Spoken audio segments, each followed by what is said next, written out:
কি রান্না করতেছি, কালকে আমাদের বাড়ি থেকে যে আম নিয়ে আসছে সেই আম দিয়ে সকালে কেটে রেখে গেছি, ওইটা দিয়ে এই দোকান থেকে আসলাম, এসে যে এটা ঝাল আচার দিয়েছি, বুঝছো, এটা ঝাল আচার।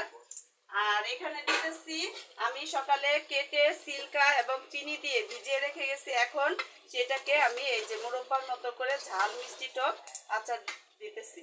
নিজের গাছের আম, এখন যদি বাড়ি থেকে এত কষ্ট করে আনছি আর যদি সুন্দর করে আচার না দেই, তাহলে কিভাবে এটা সারা বছর রেখে আমরা খেতে পারবো ঝাল মিষ্টি টক আচার। সিল্কা দিয়ে ভিজিয়ে রেখে তারপরে চিনি সিল্কা দিয়ে 2 ঘন্টা 3 ঘন্টার মতো ভিজিয়ে রাখবেন, তারপরে এইভাবে চুলায় জাল দিবেন। একটু পাঁচফোড়ন দিব, এখন হয়ে গেছে প্রায়। আমি এখন পাঁচফোড়ন দিয়ে দিব, আগেও একটু দিছি, এই যে একটু আমি পাঁচফোড়ন দিয়ে দিচ্ছি। তারপরে এখন দিব আমি শুকনো মরিচ গুঁড়া, এই যে শুকনো মরিচ গুঁড়া আমি দিয়ে দিবে। এই যে ঝাল মিষ্টি টক আচার হয়ে গেল, আমার আচার কিন্তু প্রায় শেষ। এই যে দেখেন আমার আচার শেষ।